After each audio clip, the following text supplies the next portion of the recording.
अस्सलाम वालेकुम जी। I hope you are doing good. This is advocate Usman Abid and you are watching the law session. आज के इस सेशन में हम डिस्कस करेंगे कि क्या पाकिस्तान में केसेस का फ़ैसला ऑन ओथ बर हलफ हो सकता है कि एक पार्टी आके कहे कि मैं हलफ देती हूँ, तो क्या उसके हलफ के बुनियाद पे कोर्ट फ़ैसला कर सकती है।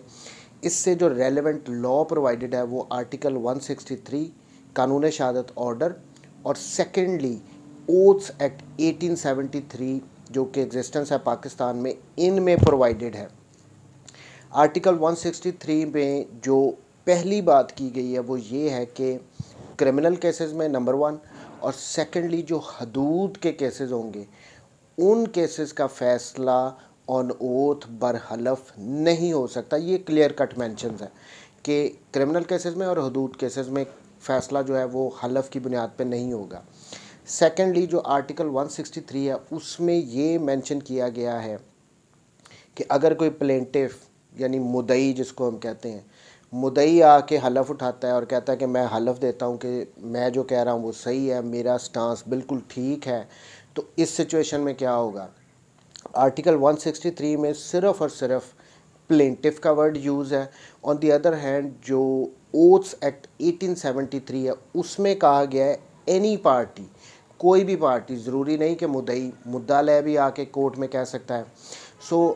कोई भी पार्टी कोर्ट में आके ये कहती है कि हम हलफ देते हैं कि हमारा स्टांस ठीक है, हम सच्ची बात कर रहे हैं, तो इस सिचुएशन में क्या होता है कि कोर्ट जो एडवर्स पार्टी होती है, दूसरी पार्टी होती है, यानी अगर मुद्दई ने आके हलफ देने की ऑफ़र की है तो मुद्दा लय को कोर्ट बुलाएगी। अगर मुद्दा लय ने आके ऑफ़र किया कि मैं हलफ पे बात करते हैं, मैं हलफ देता हूँ, तो इस सिचुएशन में मुद्दई को, प्लेंटिफ को बुलाया जाएगा कि जी दूसरी पार्टी आके हलफ दे रही है, आप भी आके इसको अब काउंटर करें।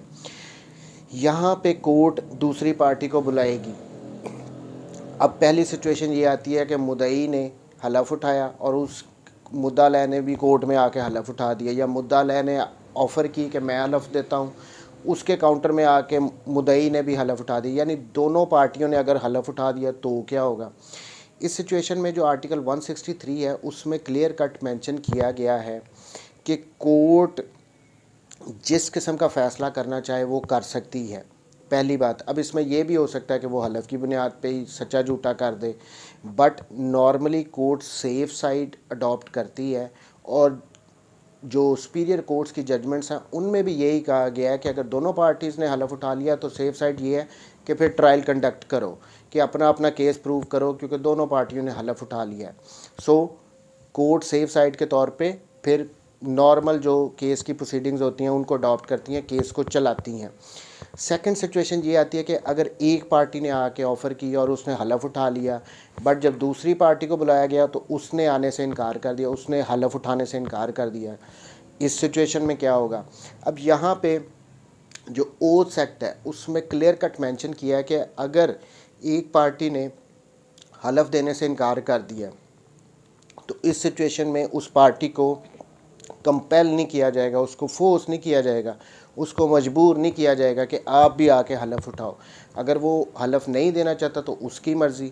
इस सिचुएशन में कोर्ट क्या करती है, इस सिचुएशन में कोर्ट वो सारा जो ए को ऑफ़र, ए ने ऑफ़र किया, फिर बी को बुलाया गया, बी ने रिफ्यूज़ किया, तो वो कोर्ट सारा राइट डाउन कर लेती है कि बी ने या जो भी पार्टी थी उसने हलफ देने से इनकार कर दिया। सिर्फ इतना मेंशन करके फिर कोर्ट ट्रायल को, यानी केस को आगे नॉर्मल जिस तरह चलाती है वैसे ही चलाती है, ऑन मेरिट ही उसका फ़ैसला करती है। सो एनी हाउ ये था कि हलफ की बुनियाद पे पाकिस्तान में केसेस के फ़ैसले हो सकते हैं या नहीं हो सकते। क्रिमिनल केसेस में, हदूद केसेस में नहीं हो सकते। बाकी केसेस में अगर एक पार्टी ऑफ़र करती है तो दूसरी पार्टी को बुलाया जाता है, अगर वो इनकार कर दे तो उसको फोर्स नहीं किया जाता, फिर ऑन मेरिट ही फ़ैसला दिया जाता है।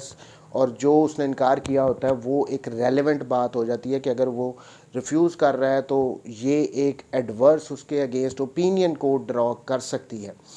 Thank you very much ji. Take care. Allah.